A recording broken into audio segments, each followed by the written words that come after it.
হোটেলের মামারা কিন্তু ঠিক এভাবেই ফুলকপির ভর্তাটা বানিয়ে নেয় আপনাদের চোখে ফাঁকি দিয়ে। যাই হোক, ঠিক সেভাবেই একটা কপির ভর্তা বানিয়ে দেখাবো। তো শুরুতেই এখানে আমি একটা কপির অর্ধেক নিয়েছি, সাথে নিয়েছি একটা ডিম। খুব ভালো করে কফি এবং ডিমটাকে পরিষ্কার করে নিয়েছি। এখন আমি কফি ডিমটাকে সিদ্ধ করে নিব। পর্যাপ্ত পরিমাণে পানি দিয়ে সামান্য একটু লবণ দিচ্ছি যাতে করে ডিমের খোসাটা পরবর্তীতে দ্রুত উঠে আসে। তো এখন ঢেকে দিয়ে কিছুক্ষণ এটাকে সিদ্ধ করে নেব।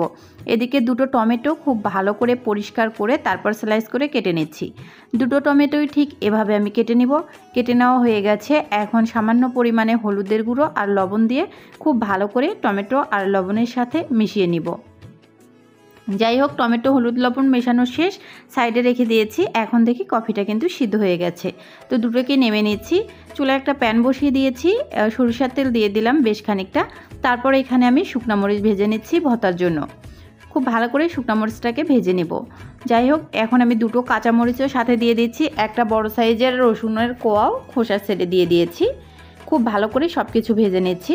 তো মরিচগুলো ভেজে নেওয়া হয়ে গেছে। এই পর্যায়ে মরিচগুলো উঠিয়ে নিচ্ছি।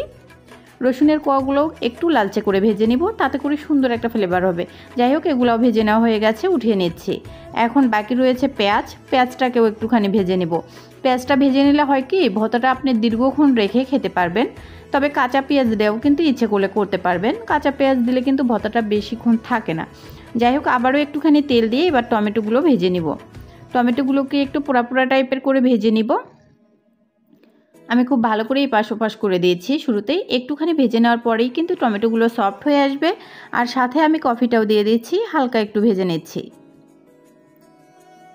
যাই হোক, খুব ভালো করে ভেজে নেওয়া হয়ে গেছে টমেটোগুলো। এখন আমি চুলা থেকে নামিয়ে ফেলবো ভর্তা করার জন্য। তো এখন ভর্তা করে নেব। শুরুতেই কফিটা প্লেটে দিয়ে দিচ্ছি। একবার হলেও এই ভর্তাটা বানিয়ে খাবেন। ভালো লাগলে আমার পরিবারে যুক্ত হবেন যদি রেসিপিটা ভালো লেগে থাকে। তো যাই হোক, এখন আমি সব কিছুই নিয়ে নিচ্ছি একটা প্লেটের মাঝে। সামান্য পরিমাণ লবণ দিব। লবণটা কিন্তু বুঝে দিতে হবে, যেহেতু আগেও আমি লবণ একটু অ্যাড করেছিলাম টমেটোর মাঝে। যাই হোক, খুব ভালো করে মরিচটাকে আমি প্রথমেই মথে নিচ্ছি। মরিচটা যখন মথে নেওয়া হয়ে যাবে, তারপর রসুনের কোয়াগুলো মথে নিব।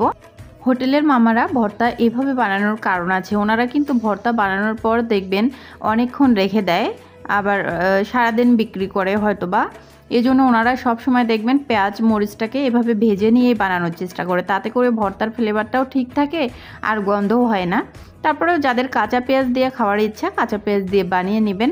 যাই হোক, টমেটোর সাথে সব কিছু মিক্স করা হয়ে গেছে। এ পর্যায়ে আমি ফুলকপিটাকেও খুব ভালো করে মিক্স করে নিচ্ছি। রেসিপি ভালো লাগলে পেজটিতে ফলো দিয়ে পাশে থাকবেন। ইউটিউব থেকে দেখলে চ্যানেলটি সাবস্ক্রাইব করে নোটিফিকেশন অন করবেন।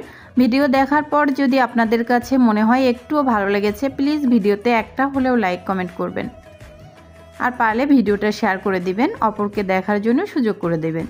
যাই হোক, ভর্তাটা কিন্তু বানানো প্রায় রেডি। এখন ভর্তাতে সরিষার তেল না দিলে কেমন হয় বলেন তো? একটুখানি সরিষার তেল অ্যাড করে দিয়েছি। সরিষার তেল দেওয়ার ফলে সুন্দর একটা ঘ্রাণ চলে আসবে।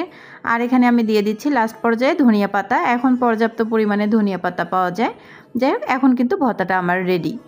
এখন আমি অন্য একটা প্লেটে সার্ভ করে নিচ্ছি। রেসিপিটা দেখার জন্য সবাইকে অসংখ্য ধন্যবাদ। ভালো থাকবেন, সুস্থ থাকবেন। দেখা হবে পরবর্তী কোনো ভিডিওতে। আল্লাহ হাফেজ।